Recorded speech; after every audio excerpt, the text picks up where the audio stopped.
Muito bem. Esperar só mais um pouquinho, ver se mais alguém entra, a gente dá início.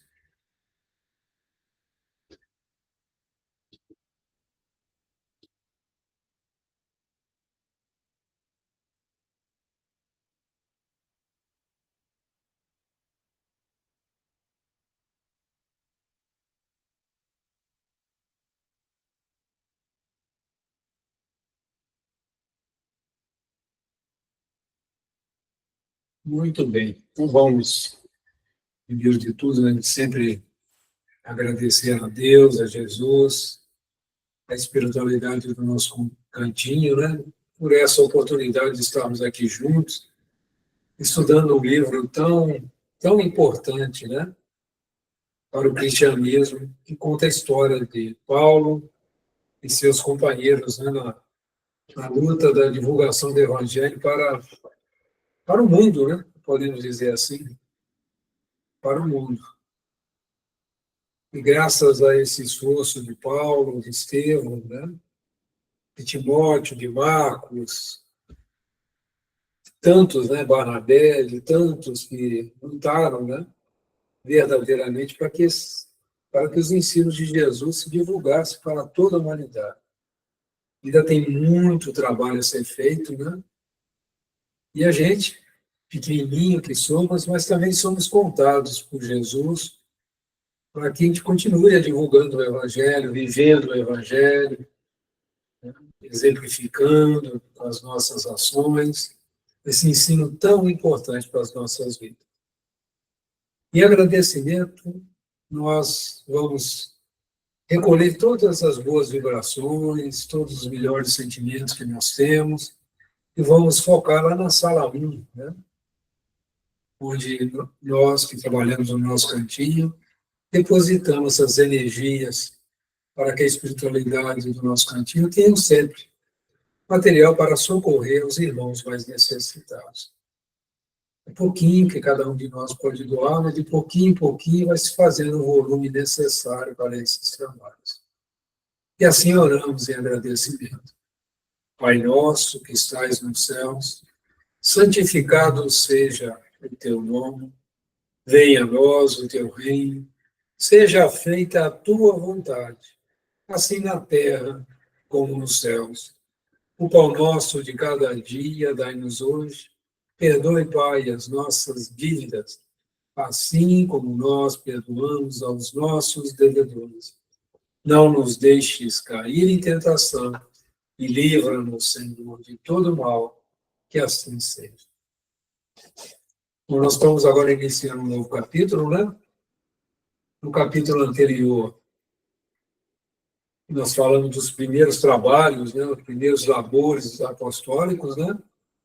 A gente viu aí a luta de Paulo, de Barnabé, as confusões que a espiritualidade menos feliz, vamos dizer assim, criou, né, para ele, até criar um constrangimento para ele de uma moça, né, que se apaixona, entre aspas, por ele, e tem aquela confusão toda com o noivo, né, além das perseguições dos fariseus, que os ensinos de Jesus sempre, na medida que ele, vamos dizer assim, que ele nos tira da materialidade, né, que ele vai nos dando mais amplitude, mais conhecimento dos espíritos eternos que todos nós somos, né, ele diminui, né, a possibilidade da gente ser dominado pelo medo, pelos interesses mundanos, né?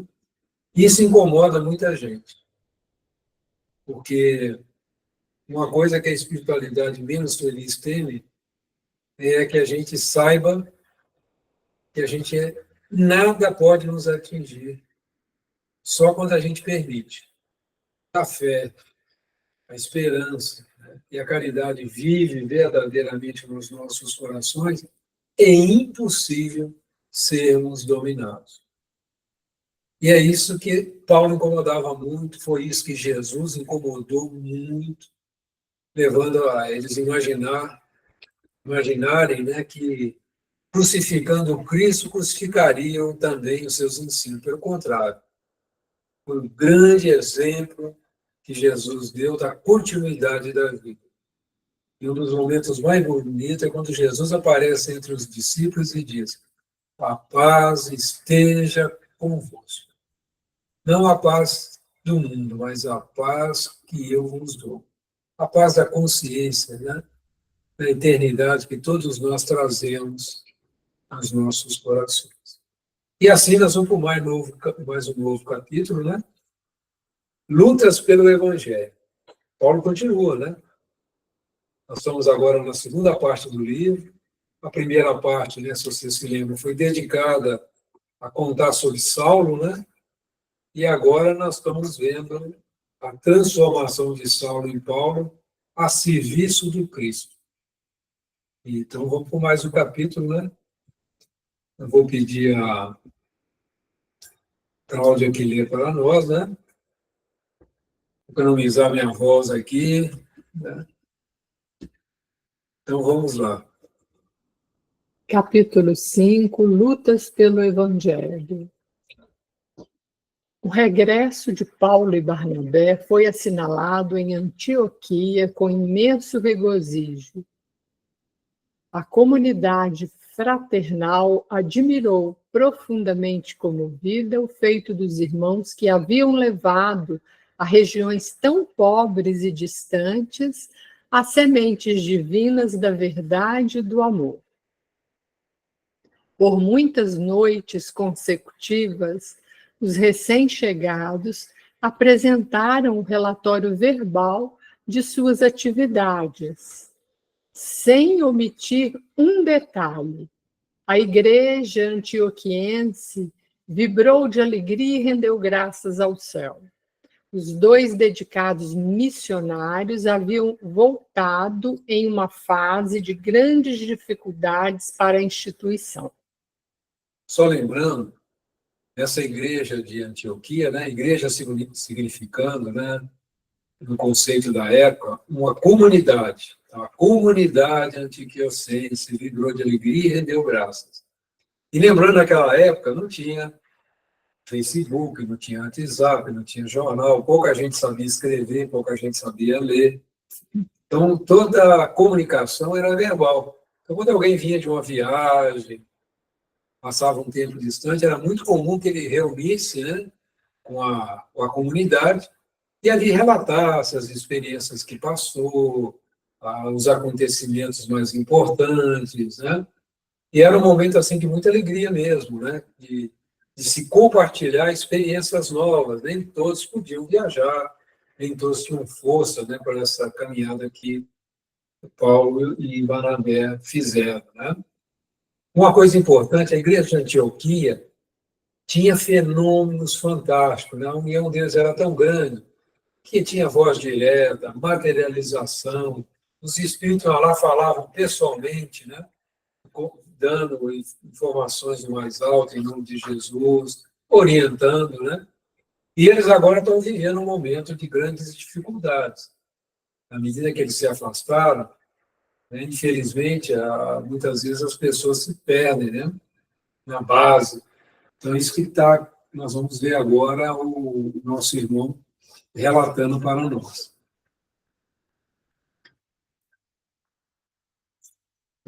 Ambos perceberam-nas contristados.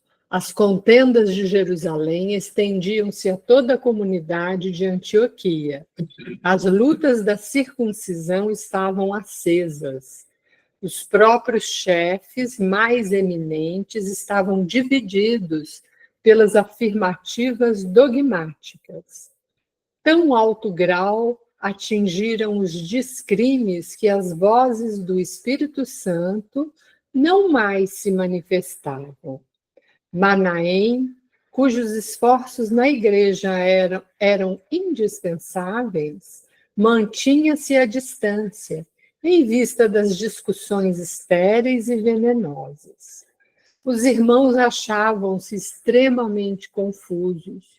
Uns eram partidários da circuncisão obrigatória, outros se batiam pela independência irrestrita do Evangelho. Eminentemente, Preocupado, o pregador tarcense observou as polêmicas furiosas a respeito de alimentos puros e impuros.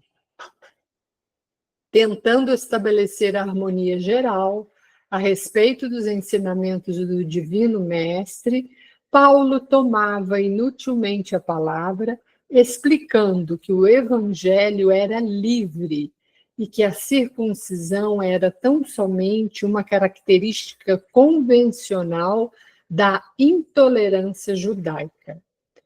Não obstante sua autoridade inconteste, que se aureolava de prestígio perante a comunidade inteira, em vista dos grandes valores espirituais conquistados na missão, os desentendimentos persistiam. Alguns elementos chegados de Jerusalém complicaram ainda mais a situação. Os menos rigorosos falavam da autoridade absoluta dos apóstolos galileus. Comentava-se a Sorrelfa que a palavra de Paulo e Barnabé, por muito inspirada que fosse nas lições do Evangelho, não era bastantemente autorizada para falar em nome de Jesus. A igreja de Antioquia oscilava numa posição de imensa perplexidade. Perder o sentido de unidade que a caracterizava dos primórdios. Cada qual doutrinava do ponto de vista pessoal. Os gentios eram tratados com zombarias. Organizavam-se movimentos a favor da circuncisão. Fortemente impressionados com a situação, Paulo e Barnabé combinam um recurso extremo. Deliberam convidar Simão Pedro para uma visita pessoal à instituição de Antioquia.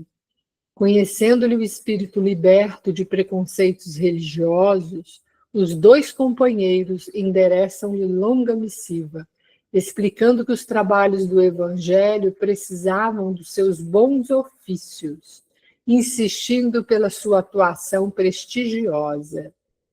O portador entregou a carta cuidadosamente e, com grande surpresa para os cristãos antioquianos, o ex-pescador de Cafarnaum chegou à cidade, evidenciando grande alegria, em razão do período de repouso físico que se lhe deparava naquela excursão.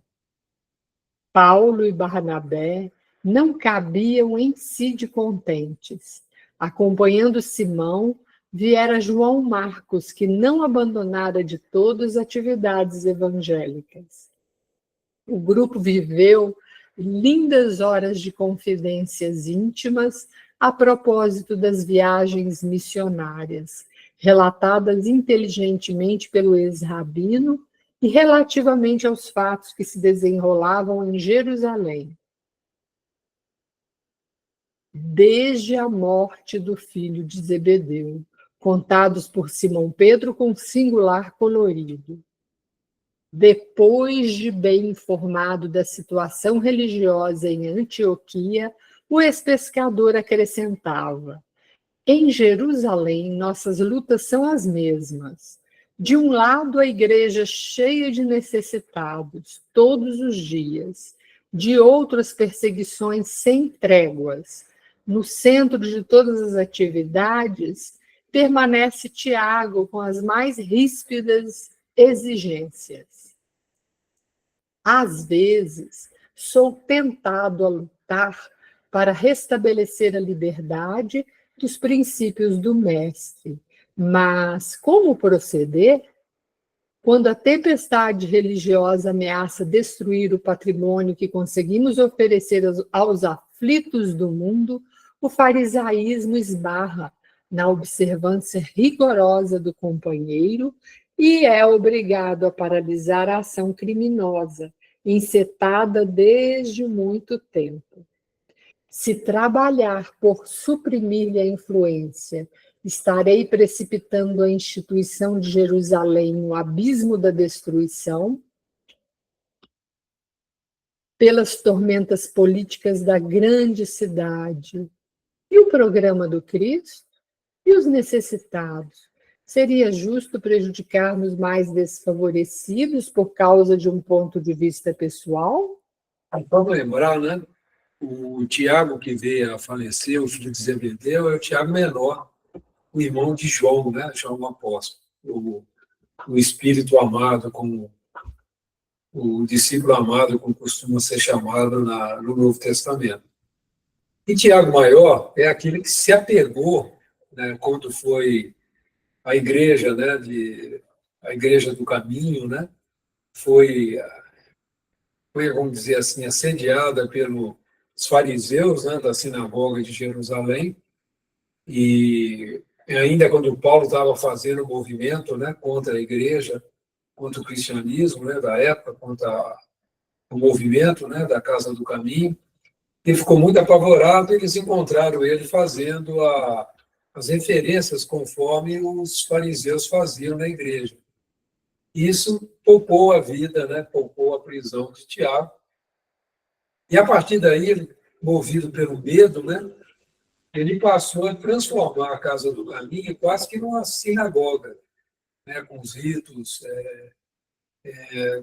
da religião judaica, né, guardando tudo aquilo. Passou a separar os necessitados, né, da Assembleia, onde era ensinado o Evangelho, onde era ensinado, falado dos ensinos lá, inclusive, né, trabalhava mais com os ensinos de Moisés, né, e falava muito pouco do Evangelho, conforme Jesus nos ensinou, mas os necessitados não tinham acesso lá. Quem ficava cuidando disso era Pedro, né, o apóstolo Pedro, que atendia as pessoas, mas não estava mais passando o Evangelho, como Estevão passava, como eles faziam no início. Porque não basta dar o pão, né? Nós temos que ensinar. A grande proposta de Jesus é ensinar para libertar as pessoas da necessidade, sair da ignorância. E isso foi cortado, né? E passa-se a ter discussões inócuas, né? Como o caso se é circuncisado, não é circuncisado, se tem que ajoelhar para um lado, ajoelhar para o outro, se tem que ler a Torá assim ou assado. Todo aquele ritualismo, né? Vamos dizer assim, desvirtuava a verdadeira religião ensinada, né?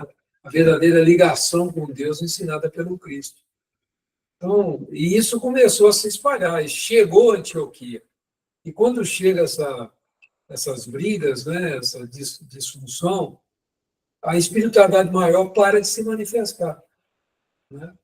Aí eu faço uma pergunta para vocês: o que nós podemos tirar de aprendizado com isso, né? Nós, na doutrina espírita, temos que tomar muito cuidado com a questão das pequenas coisas que acabam nos desunindo, né?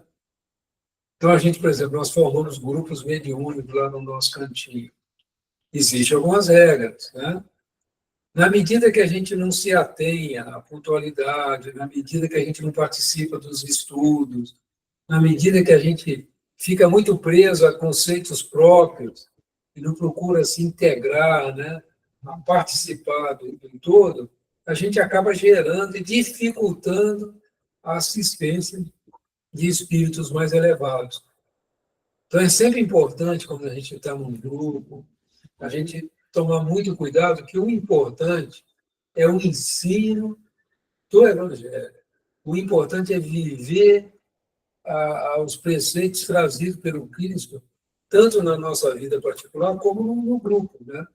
Então, é isso que Paulo está vivendo aí, nessa distorção, vai trazendo muita dificuldade para que a espiritualidade, como antes, se manifestava de uma maneira intensa, aprofundando nos ensinos, isso acaba. Então, quando o centro espírita entra nessa, vamos dizer assim, guerra de pequenas coisas, né, começa a perder essa assistência maior, né? Então, a gente tem que tomar muito cuidado, né? Então, isso é um ponto importante que está sendo trazido para a gente aqui, para a nossa meditação. Como tem sido os nossos pensamentos? Tem muita gente que pensa assim: eu não falo nada, então, mas penso, né? Faço restrições no pensamento. Olha, o pensamento é igual bomba atômica, faz um estrago danado. Então, a gente tem, inclusive, de avaliar, né, até os nossos pensamentos. Então, é uma lição que está sendo trazida para a gente nesse livro, que cabe agora uma reflexão para nós como cristãos, né? Um cristão trazido dentro da visão da doutrina espírita. Não sei se alguém quer fazer um comentário, acrescentar algum ponto, né? Está tudo tranquilo? Senão, peço a Claudinha para continuar aí conosco. Tranquilo? Então, vamos nós. E ante a atenção profunda de Paulo e Barnabé, o bondoso companheiro continuava: sabemos que Jesus não deixou uma solução direta ao problema dos incircuncisos, mas ensinou que não será pela carne que atingiremos o reino, e sim pelo raciocínio e pelo coração. Conhecendo, porém, a atuação do evangelho na alma popular, o farisaísmo autoritário não nos perde de vista, e tudo envida por exterminar a árvore do evangelho, que vem desabrochando entre os simples e os pacíficos. É indispensável, pois, todo cuidado de nossa parte, a fim de não causarmos prejuízos de qualquer natureza à planta divina. Os companheiros faziam largos gestos de aprovação, revelando sua imensa capacidade para nortear uma ideia e congraçar os numerosos prosélitos em divergência. Simão Pedro tinha uma palavra adequada para cada situação, um esclarecimento justo para o problema mais singelo. A comunidade antioquiana regozijava-se. Os gentios não ocultavam o júbilo que lhes ia na alma. O generoso apóstolo a todos visitava pessoalmente, sem distinção ou preferência. Antepunha sempre um bom sorriso às apreensões dos amigos que receavam a alimentação impura e costumava perguntar onde estavam as substâncias que não fossem abençoadas por Deus. Paulo acompanhava-lhe os passos sem dissimular íntima satisfação. Em um louvável esforço de congraçamento, o apóstolo dos gentios fazia questão de levá-lo a todos os lugares onde houvesse irmãos perturbados pelas ideias da circuncisão obrigatória. Estabeleceu-se rapidamente notável movimento de confiança e uniformidade de opinião. Todos os confrades exultavam de contentamento. Eis, porém, que chegam de Jerusalém 3 emissários de Tiago. Trazem cartas para Simão, que os recebe com muitas demonstrações de estima. Daí por diante, modifica-se o ambiente. O ex-pescador de Cafarnaum, tão dado à simplicidade e à independência em Cristo Jesus, retrai-se imediatamente. Não mais atende aos convites dos incircuncisos. As festividades íntimas e carinhosas, organizadas em sua honra, já não contam com a sua presença alegre e amiga. Na igreja, modificou as mínimas atitudes, sempre em companhia dos mensageiros de Jerusalém, que nunca o deixavam, parecia austero e triste, jamais se referindo à liberdade que o Evangelho outorgara à consciência humana. Paulo observou a transformação, tomado de profundo desgosto.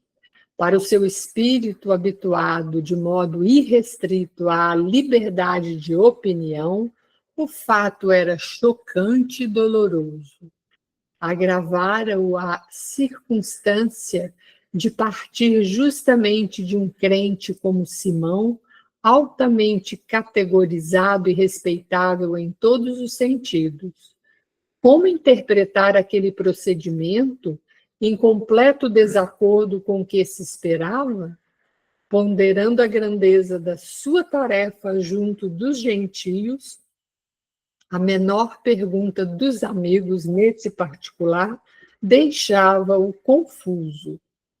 Na sua paixão pelas atitudes francas, não era dos trabalhadores que conseguem esperar.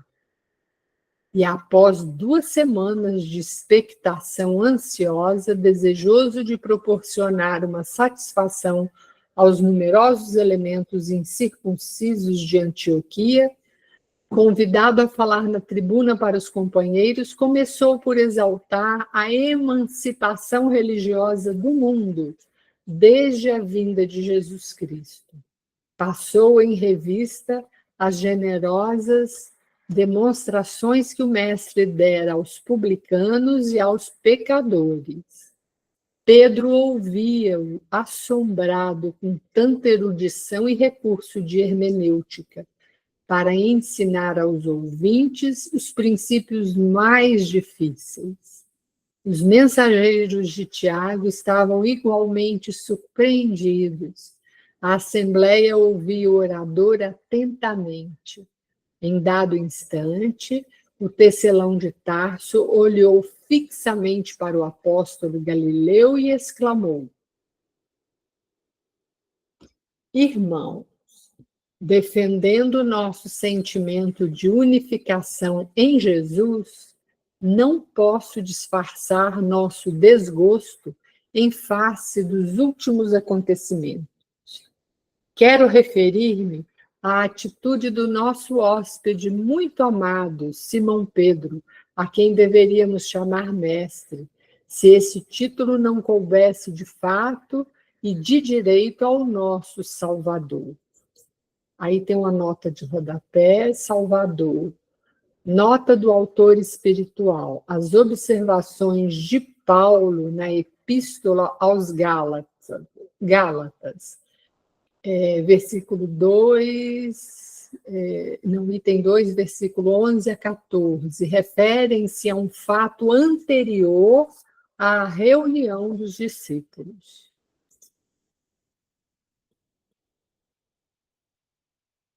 A surpresa foi grande e o espanto geral.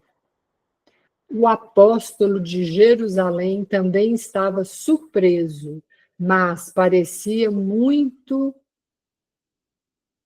calmo.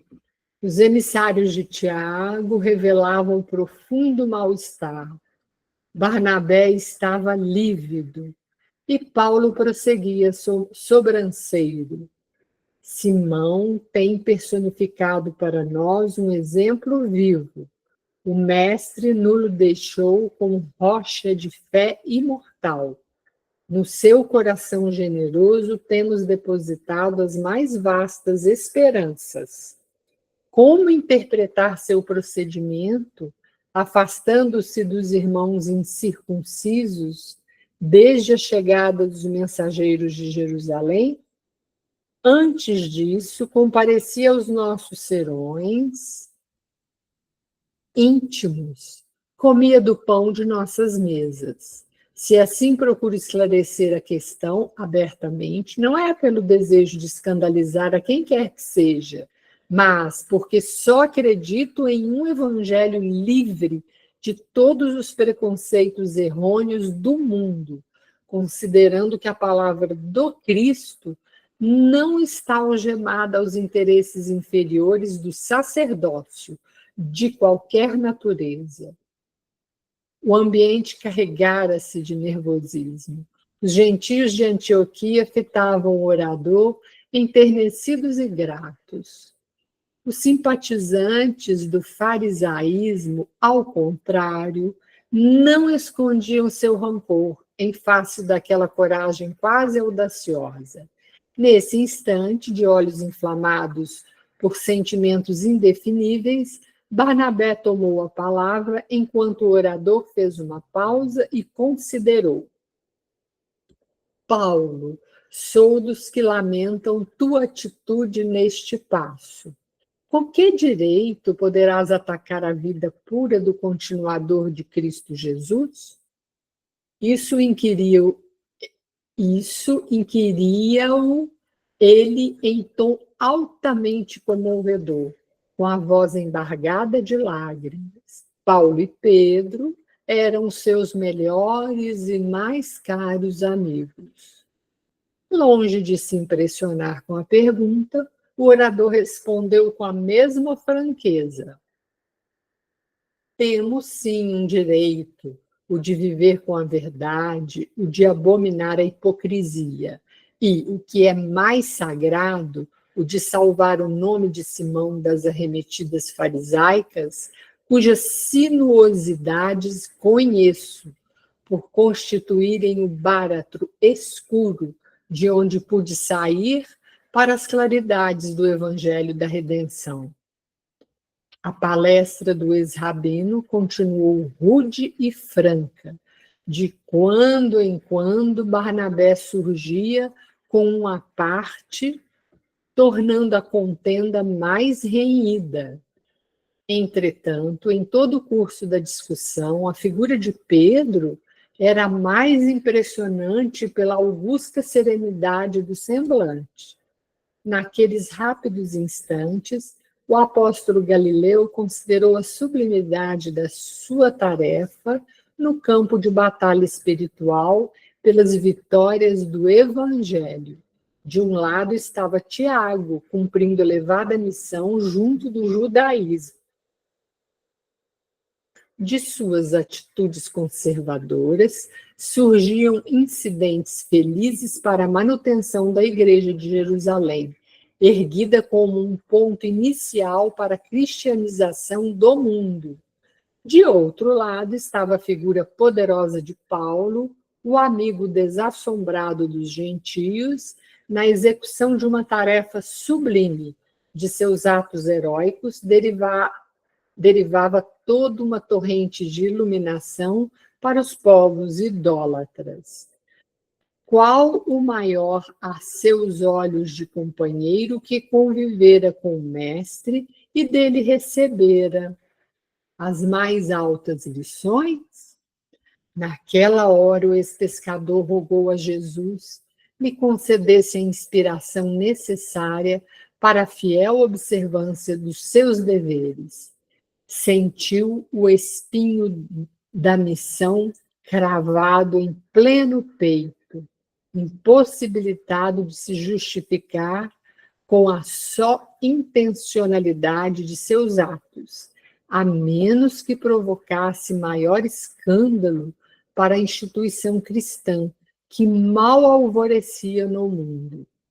De olhos úmidos, enquanto Paulo e Barnabé se debatiam, tinha a impressão de ver novamente o Senhor no dia do Calvário. Ninguém o compreendera, nem mesmo os discípulos amados. Em seguida, pareceu vê-lo expirante na cruz do martírio. Uma força oculta conduzia-o a ponderar o madeiro com atenção. A cruz do Cristo parecia-lhe agora um símbolo de perfeito equilíbrio, uma linha horizontal e uma linha vertical justapostas. Formavam figuras absolutamente retas. Sim, o instrumento do suplício enviava-lhe uma silenciosa mensagem.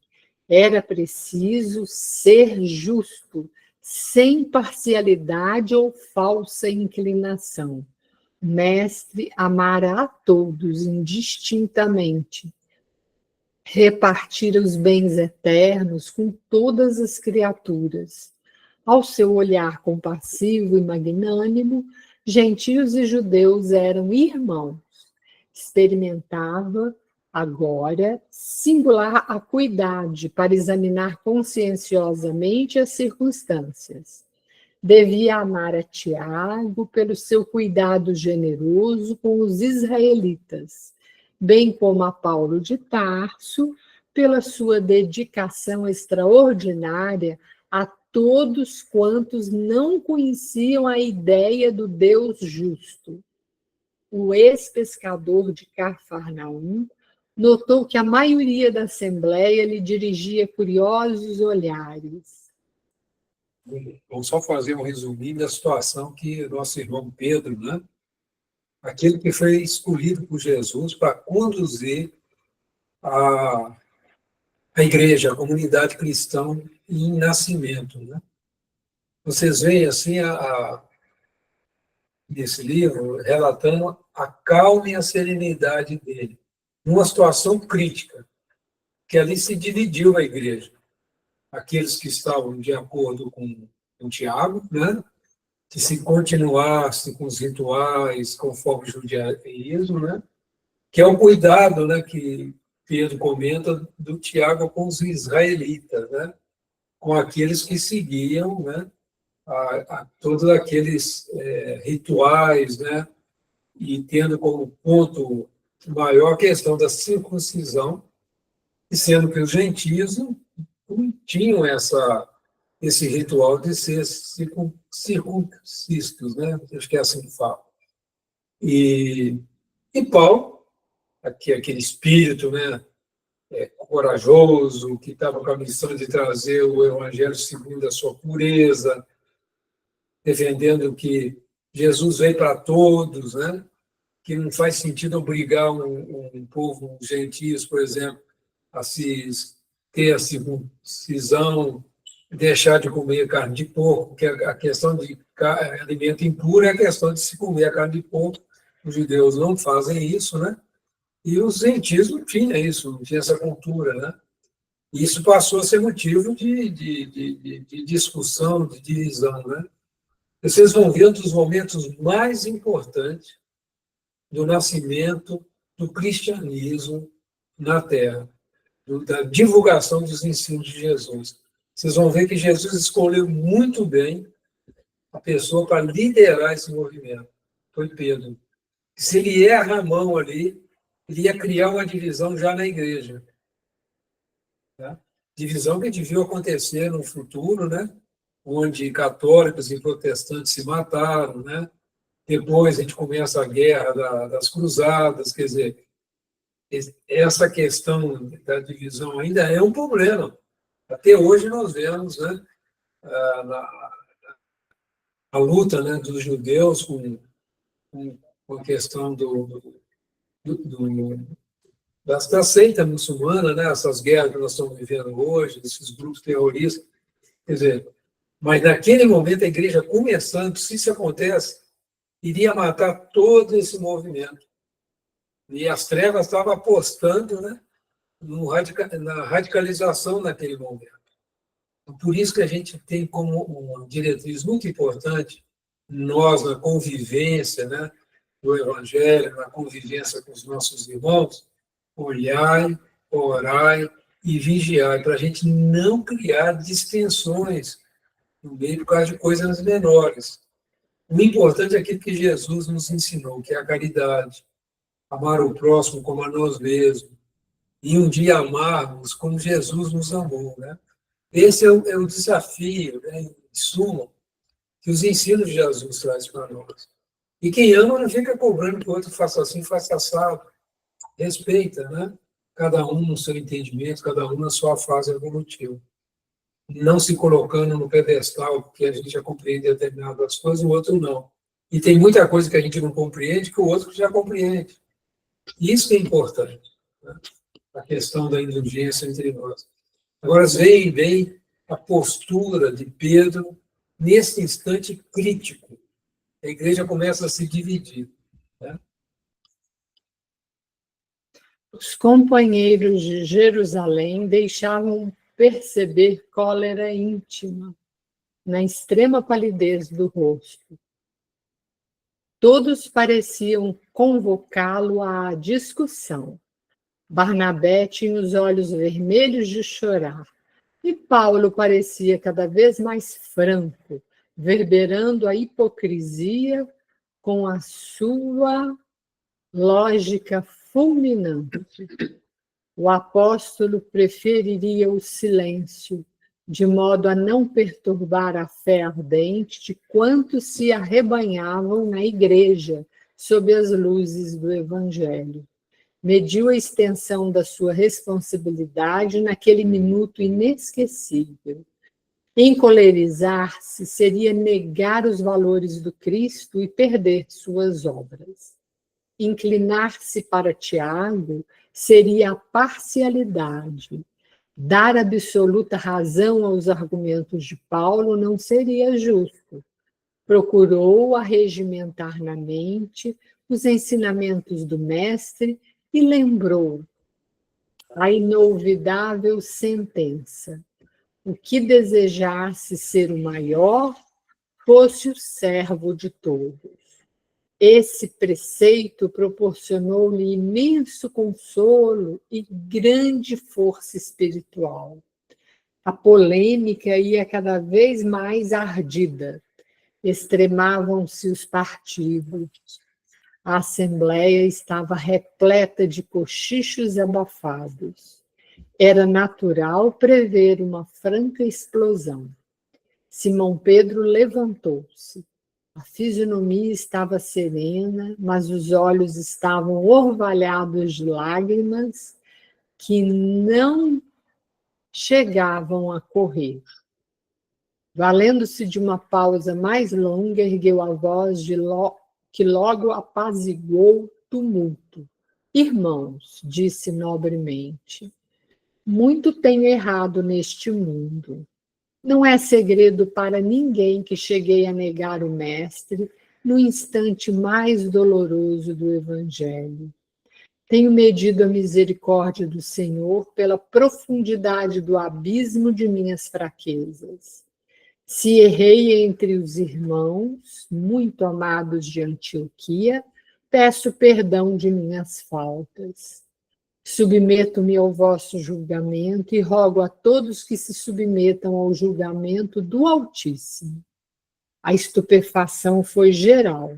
Compreendendo o efeito, o ex-pescador concluiu a justificativa dizendo: reconhecida a extensão das minhas necessidades espirituais e recomendando-me às vossas preces, passemos, irmãos, aos comentários do Evangelho de hoje. A assistência estava assombrada com um desfecho imprevisto. Esperava-se que Simão Pedro fizesse um longo discurso em represália. Ninguém conseguia recobrar-se da surpresa.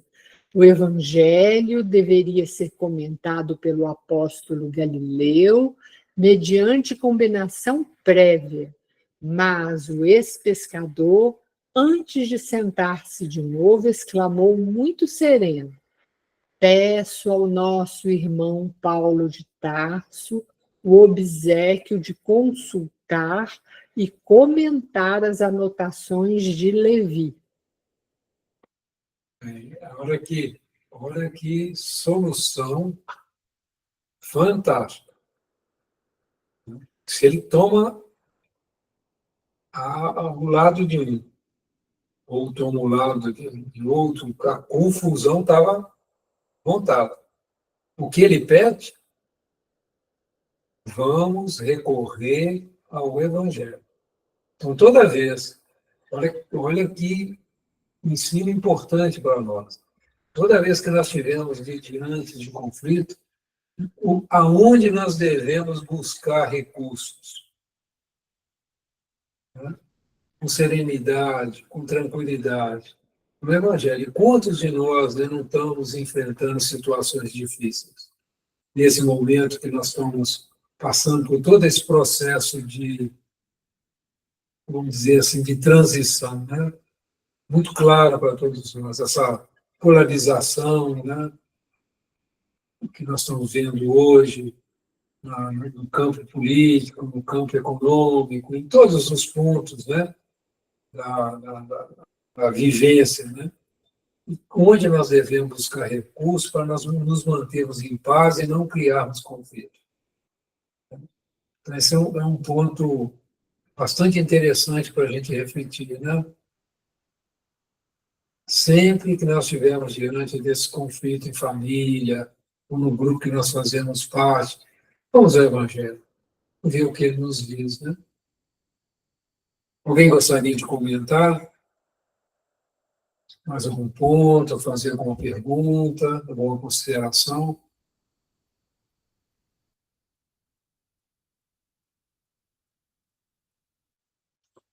Não obstante o constrangimento natural, o ex-rabino considerou o elevado alcance daquele pedido, renovou num ápice todos os sentimentos extremistas do coração ardente e, em um formoso improviso, falou da leitura dos pergaminhos da Boa Nova. A atitude ponderada de Simão Pedro salvara a igreja nascente. Considerando os esforços de Paulo e de Tiago no seu justo valor, evitaram o escândalo e o tumulto no recinto do santuário. À custa de sua abnegação fraternal, o incidente passou quase inapercebido na história da cristandade primitiva. E nem mesmo a referência leve de Paulo na Epístola aos Gálatas, a despeito da forma rígida, expressional do tempo, pode dar ideia do perigo iminente de escândalo que pairou sobre a instituição cristã naquele dia memorável. A reunião terminou sem novos atritos. Simão aproximou-se de Paulo e felicitou-o pela beleza e eloquência do discurso. Fez questão de voltar ao incidente para versá-lo com referências amistosas. O problema do gentilismo, dizia ele, merecia de fato muito interesse. Como deserdar das luzes do Cristo o que havia nascido distante das comunidades judaicas, se o próprio Mestre afirmara que os discípulos chegariam do Ocidente e do Oriente? A palestra suave e generosa reaproximou Paulo e Barnabé, enquanto o ex-pescador discorreu intencionalmente, acalmando os ânimos. O ex-doutor da lei continuou a defender sua tese com argumentação sólida. Constrangido a princípio em face da benevolência do Galileu, expandiu-se naturalmente, readquirindo a serenidade íntima. O problema era complexo. Transportar o evangelho para o judaísmo não seria asfixiar-lhe as possibilidades divinas? Perguntava Paulo, firmando seu ponto de vista. Mas o esforço milenário dos judeus? Interrogava Pedro, advertindo que, a seu ver, se Jesus afirmara sua missão como exato cumprimento da lei, não era possível afastar-se a nova da antiga revelação. Proceder de outro modo seria arrancar do tronco vigoroso o galho verdejante destinado a frutecer. Emmanuel fala uma coisa que eu acho assim muito linda. Ele diz assim: o Velho Testamento, que está muito ligado à Torá, né, do judaísmo, é as perguntas que o povo hebreu, que o povo judeu fazia a Deus. E o Evangelho, o Novo Testamento, é a resposta aos anseios do povo. Só que, muitas vezes, a resposta não veio da maneira que eles imaginavam, né? Eles imaginavam o Messias, que viria todo-poderoso, cercado de um exército, uma libertação material e física, né? Mas Jesus veio a libertar, nos tirando o medo, para nos deixar claro a eternidade, a verdadeira vida, que é a vida espiritual. Nos tirar dessa visão restrita da matéria. Essa foi a resposta que Jesus veio trazer no amai-vos uns aos outros como eu vos amei. Quebrar, né? E até hoje, essa é a grande dificuldade que ainda enfrentamos. Mas a gente tem que prestar muita atenção. Né? É natural que se faça perguntas, né? Mas não queira dar a resposta que cabe a Deus nos dar através de Jesus. E muitas vezes a resposta não virá como a gente imagina. A vida não é do jeito que a gente imagina, mas ela é da melhor maneira para nós. E quando a gente tem a fé disso e compreende disso, quanta paz nasce no nosso coração. Uma doença, uma dificuldade, um problema familiar, tudo isso são coisas boas para nós, mas a gente muitas vezes, com a visão restrita da matéria, não compreende que são esses obstáculos que nos fortalecem para a vida espiritual. Então, é isso que é o grande ponto, né? Que Paulo enxergou, né? Mas não pode se quebrar isso. O que foi o trabalho milenar do povo judeu não pode ser jogado também assim, né? Então, esse é o ensino que Pedro, na sua serenidade e na sua tranquilidade, inclusive evitou a distensão entre Paulo e Barnabé, dois amigos, né? Quase entraram em briga, né? Porque eu muito preocupado com essa arrogância, vamos dizer assim, essa lógica, né, de Paulo, mas sim, o que adianta a verdade sem amor, né? Só fé. Né? A gente vai aprendendo que com Cristo a verdade é dita com amor, ela vem como um remédio e não como uma faca para matar, né? Então isso é muito bonito, essa passagem que não é realçada no Novo Testamento, e esse livro traz esse momento tão importante para a cristandade, né? É assim, essa página 336, 337, 338 desse livro, né, na nova edição, que a gente guarde isso com muito carinho, porque isso é um ensino da nossa convivência, onde nós estivermos. Algum comentário, pessoal? Desculpa quando eu entro nessa passagem aqui, eu fico muito tocado, né, porque a gente vive muitos momentos parecidos com isso, né? E muitas vezes a gente entra num estado de fúria, né? Que atrapalha tudo, né? Como é bom se a gente tivesse esse equilíbrio de Pedro, né? Diante dos conflitos da vida. Seria muito mais fácil. Mas nós estamos aprendendo.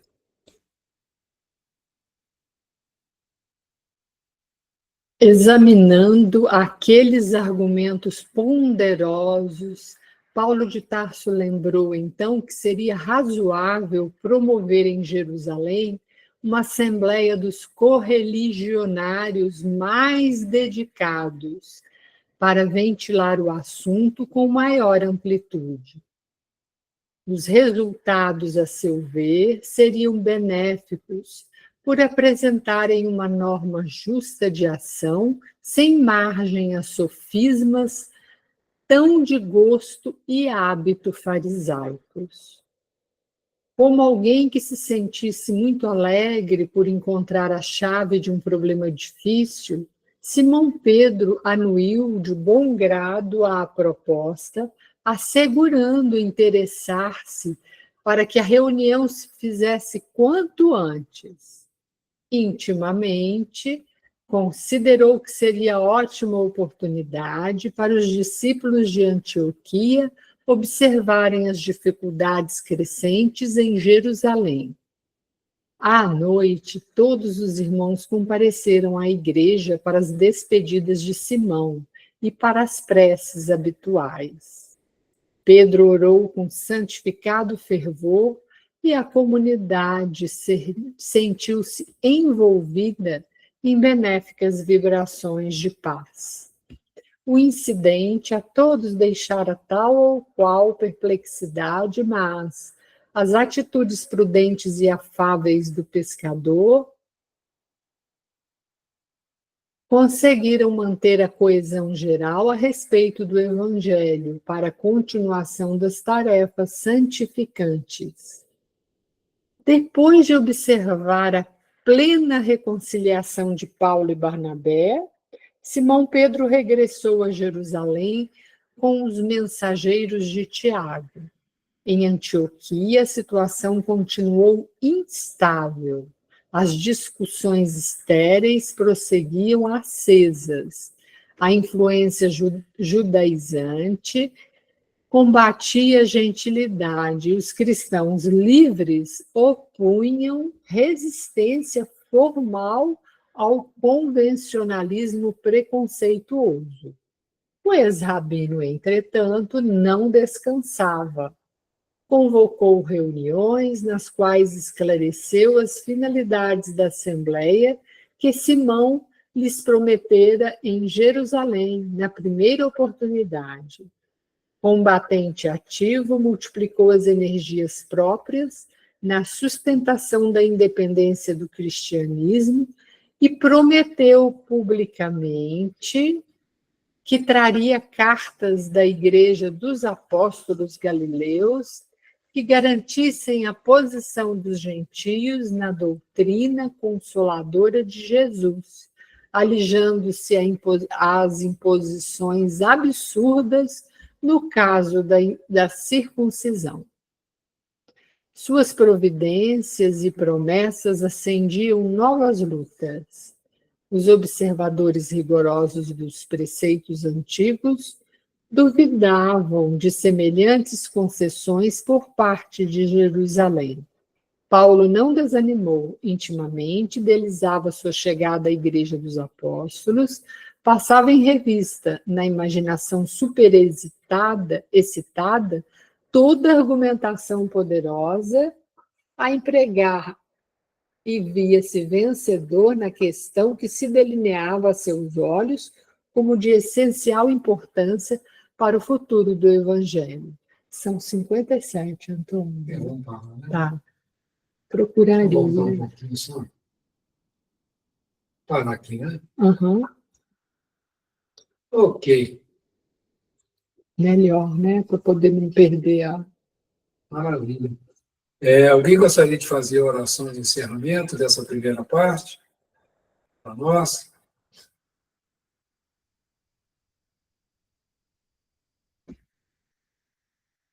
Ô, Antônio, eu posso fazer. Maravilha, Neuza.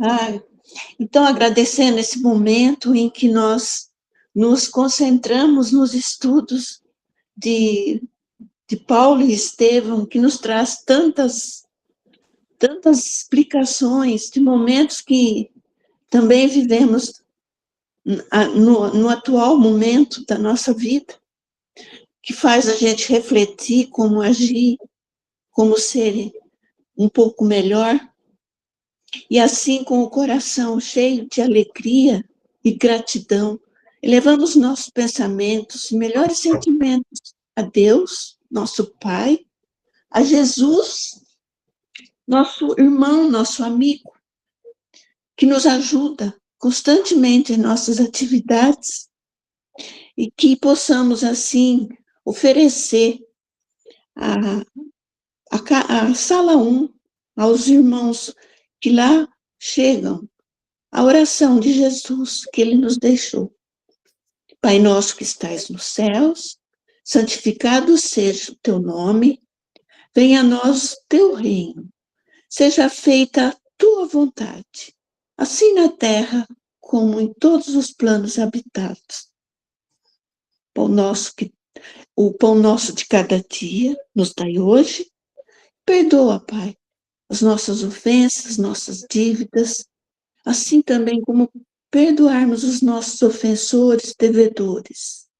Não nos deixe entregues à tentação e livra-nos, Pai, de todo qualquer mal. E assim seja. Eu vou parar a gravação agora e